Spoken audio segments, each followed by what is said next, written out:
नमस्कार। इससे पहले वाले वीडियो में मैं आपको पृथ्वीराज चौहान तराइन के युद्ध के बारे में,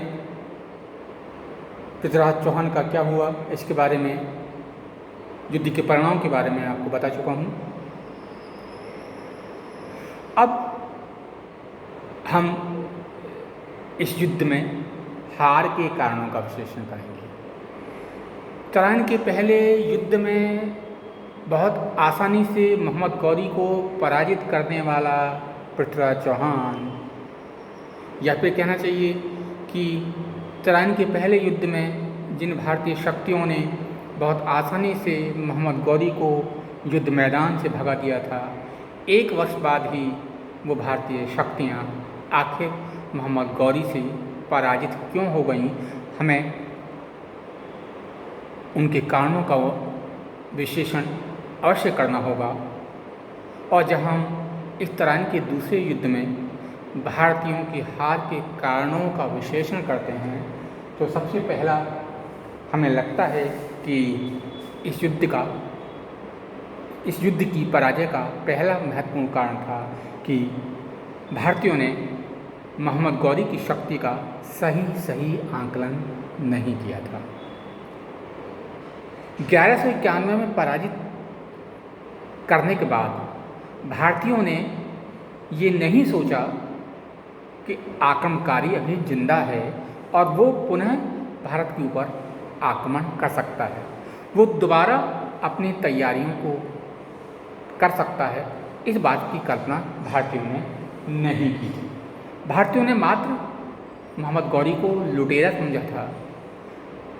वो शायद इस भ्रम में थे कि जैसे मोहम्मद गजनवी भारत से लूट के वापस लौट गया था, उसी तरह मोहम्मद गौरी भी भारत से पराजित होने के बाद वापस चला गया है।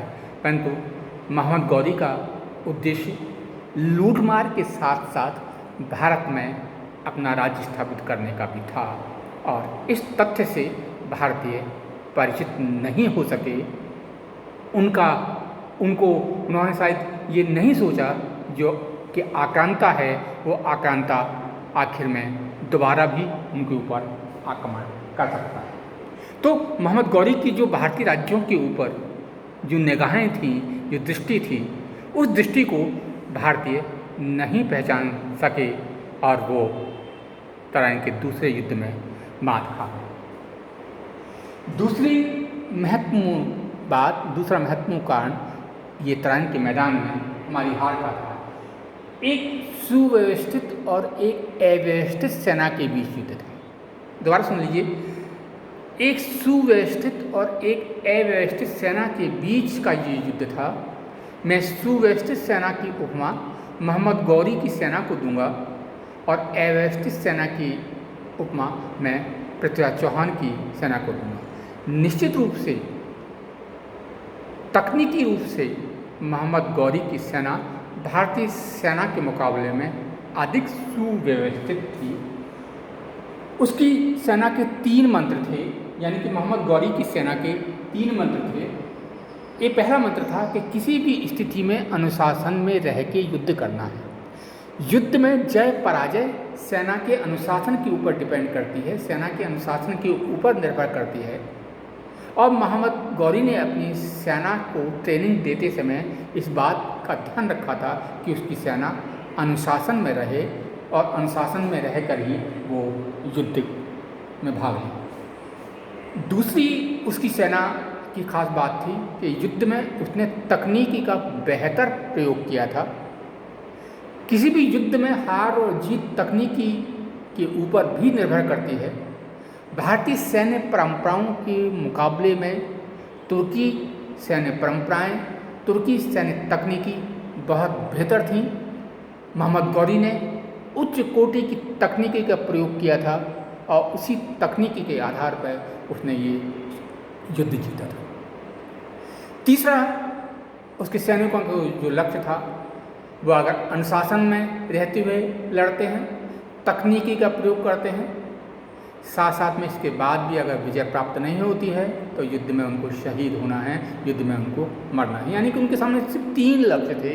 पहला जो लक्ष्य था वो अनुशासन में रह के युद्ध करना है, दूसरा लक्ष्य तकनीकी का प्रयोग करना है, तीसरा लक्ष्य अपने आप को खत्म कर देना है। दोबारा सुन लीजिए, मैं जो बात आपको समझाने की कोशिश करता हूँ। व्यवस्थित और अव्यवस्थित सेना के बीच युद्ध था। पृथ्वीराज चौहान की सेना व्यवस्थित नहीं थी, मोहम्मद गौरी की सेना बहुत व्यवस्थित थी। वो अनुशासन में रह के युद्ध करना चाहती थी, उसने तकनीकी का प्रयोग किया था और इसके बावजूद भी अगर उसको विजय प्राप्त नहीं मिलती तो वो मरने के लिए भी तैयार थी। ये उसकी बहुत महत्वपूर्ण उसकी युद्ध तकनीक की थी। दूसरी तरफ हमारी पराजय का कारण हमारी दोषपूर्ण युद्ध नीति भी रही थी। यानी कि विजय में भी विजय के नज़दीक पहुँचने इस विजय के नज़दीक पहुँचने के बाद भी बहुत हम पराजित हो जाया करते थे। कहीं ना कहीं युद्ध तकनीकी के अंदर बदलाव की ज़रूरत थी और उस बदलाव को हमने लंबे समय तक स्वीकार नहीं किया। हम घिसे पुटे पुराने तकनीकी के आधार पर, पुराने तरीक़ों के आधार पर युद्ध लड़ने की कोशिश करते रहे। हम ये भूल गए कि आक्रांता बाहर से आए हैं, उनके पास युद्ध की नवीनतम तकनीकी है, मध्य एशिया की बेहतरीन तकनीकी वो लेके आए हैं। उस तकनीकी को हमने कभी सीखने की कोशिश नहीं की, उस तकनीकी का जवाब देने की हमने कोशिश नहीं की और हम अपनी रूढ़ियों से चिपके रहे, अपनी परंपराओं से के साथ हम चिपके रहे। और हमारी रूढ़ियाँ और परंपरा क्या थी? भागते हुए शत्रु को नहीं मारना, जो घायल है उसके ऊपर हाथ नहीं उठाना। तो इस तरह की बहुत सी ऐसी युद्ध में नैतिकताएं थीं, रूढ़ियाँ थीं जिनको कि हम छोड़ना नहीं चाहते थे और ये हमारे विनाश का एक बहुत बड़ा कारण बन गई थी। युद्ध के दावपेचों से हम बिल्कुल भी परिचित नहीं थे या फिर हम परिचित होना भी नहीं चाहते थे। युद्ध को हम टूर्नामेंट समझ लेते थे। युद्ध में हम तकनीकी का प्रयोग नहीं करना चाहते थे, युद्ध हम दावपेचों का प्रयोग नहीं करना चाहते थे, युद्ध को हम सीधे साधे तरीक़ों से जीतना चाहते थे, वो कि 10वीं शताब्दी के अंदर संभव नहीं था। क्योंकि आक्रांता का लक्ष्य नैतिकताओं का पालन करना नहीं था, आक्रांताओं का लक्ष्य सिर्फ विजय था। वो विजय किसी भी तरीके से वो हासिल करना चाहता था।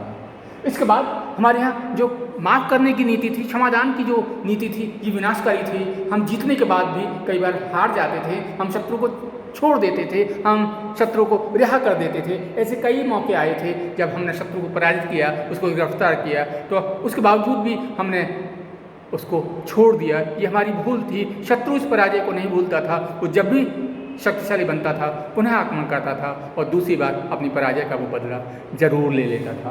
तो जो हमारी क्षमादान की प्रवृत्ति थी वो भी हमारी हार का एक कारण थी। एक और महत्वपूर्ण बात थी कि पृथ्वीराज की सेना में एक रूपता नहीं थी।